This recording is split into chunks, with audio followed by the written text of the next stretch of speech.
जहां बुरी आत्माओं ने अपना कब्जा जमा रखा है। इतिहास के पन्नों को पलटे तो ये वही इलाका है जो एक समय पहले काफी खुशहाल हुआ करते थे, पर एक बुरी नजर की वजह से वो जगह आज श्रापित हो गई है। जहां पहले वहां चारों ओर खुशहाली हुआ करती थी, आज वो स्थान अंधेरों के बीच कहीं खो गया है। ऐसा ही एक स्थान है भानगढ़ का किला, जो अपनी भूतिया कहानियों को लेकर काफी चर्चाओं में है। शायद बहुत ही कम लोग ये जानते होंगे कि ये कहानियां नहीं बल्कि एक ऐसी खतरनाक सच्चाई है जिससे आज तक पीछा नहीं छुड़ाया जा सका। 300 साल पहले भानगढ़ का निर्माण 17वीं शताब्दी में राजा सवाई मान सिंह के छोटे भाई राजा माधव सिंह ने करवाया था। उस जमाने में इस किले की खूबसूरती देखने मात्र होती थी।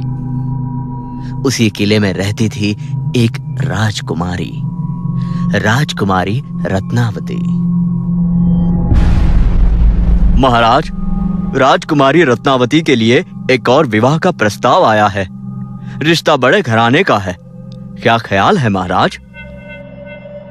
हम तो हमेशा राजी होते हैं, लेकिन अब वो तो रत्नावती है जो बार बार हर विवाह का प्रस्ताव को ठुकरा देती है। हमें एक बार उनकी राय जाननी चाहिए। मंत्रीगण राजकुमारी रत्नावती के कमरे में जाने लगते हैं उनके विवाह के प्रस्ताव के लिए। नहीं, मुझे ये विवाह नहीं करना। मैं केवल 18 साल की हूँ। ये कहकर राजकुमारी रत्नावती रिश्ते को मना कर देती है। रत्नावती की खूबसूरती के चर्चे पूरे देश में थे। उनकी खूबसूरती पर हर जवान फिदा था। यही कारण था कि उन्हें किले से निकलने की अनुमति नहीं थी। इसी तरह एक शाम की बात है। उस मनहूस शाम को न जाने क्या मंजूर था। राजकुमारी रत्नावती के कमरे में उनके श्रृंगार का सामान नहीं पहुंचा था, तो राजकुमारी ने सोचा कि वो खुद ही बाजार जाके ले आएगी और साथ में उनके मनपसंद का इत्र भी खरीदेगी। दासी के साथ वो बाजार पहुंची। ये इत्र बड़ा सुगंधित है। बाकी श्रृंगार का सामान तुम अपने साथ रख लो।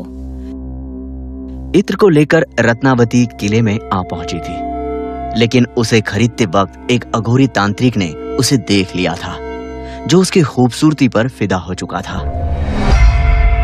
अरे वाह! साक्षात देवी ने जन्म लिया है धरती पर। ये तो विश्व सुंदरी है। मैं किसी भी कीमत पर इस राजकुमारी को पाकर ही रहूंगा, चाहे कुछ भी हो जाए। लेकिन मैं तो एक अघोरी हूँ। भला मेरा विवाह इतने बड़े किले और राज्य के राजकुमारी से कैसे होगा? मैं कुछ तो ऐसा करूंगा कि ये राजकुमारी खुद ब खुद मोहित होते हुए मेरे पास चली आएगी। तब से वो अघोरी तांत्रिक भानगढ़ किले पर अपनी नजर रखने लगा। वो काला जादू, वशीकरण जैसे कामों में माहिर था। बस इसी का इस्तेमाल उसने रत्नावती को पाने के लिए किया। ये मेरा वशीकरण का हथियार।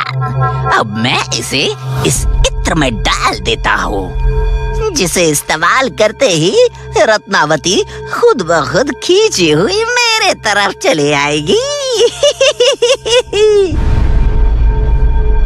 वो अघोरी तांत्रिक उस दुकान में जाता है जहाँ से रत्नावती के लिए इत्र मंगवाया जाता है। वही धोखे से वो उस इत्र में वशीकरण का मंत्र फूंक देता है, जिसे इस्तेमाल करते ही रत्नावती उसकी तरफ खींची चली आएगी। वो अपने योजना में सफल हो जाता है।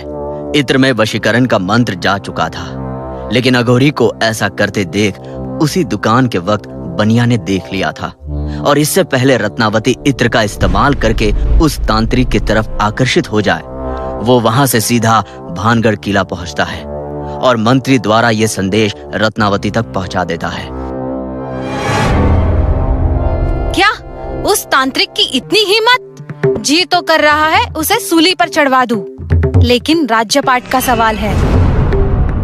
इतना कहते ही रत्नावती उस इत्र के शीशे को किले के बाहर फेंक देती है, जो एक चट्टान से टकरा जाता है और अब उस तांत्रिक का जादू उस पर ही चल जाता है। वो चट्टान अब उस तांत्रिक की तरफ आकर्षित हो जाता है और वो तांत्रिक उस विशाल चट्टान के नीचे आकर दम तोड़ देता है। अघोरी तांत्रिक दर्द से कराहता हुआ कहता है, मेरी जादू को मुझ पर उल्टा करने वाली रत्नावती कभी कभी खुश नहीं रह पाएगी। अगर रत्नावती मेरी नहीं हो सकती तो वो किसी की नहीं हो सकती। बहुत जल्द ये भानगढ़ खंडहर बन जाएगा। इस किले में रहने वाला हर एक शख्स मारा जाएगा और दोबारा कभी जन्म नहीं ले पाएगा। वो तांत्रिक मर गया, लेकिन मरते मरते एक भयानक श्राप दे गया। अगले 1 साल के बाद ही भानगढ़ किले पे एक भीषण आक्रमण हुआ और भानगढ़ किला का हर एक शख्स मारा गया और सबके मर जाने के बाद वो जगह, वो किला एक पूरी तरह खंडर बन गया। इसके बाद से शाम ढलते ही अंदर से डरावनी चीखें, डरावनी आवाजें आती है। देर रात अंदर से रोने, हंसने, चीखने, चिल्लाने की आवाज भी आती है। उस तांत्रिक के श्राप से अब ये पूरा भानगढ़ किला भारत का सबसे बड़ा भूतिया किला बन चुका है और जो शाम ढलने के बाद वहां गया वो वापस नहीं लौटा।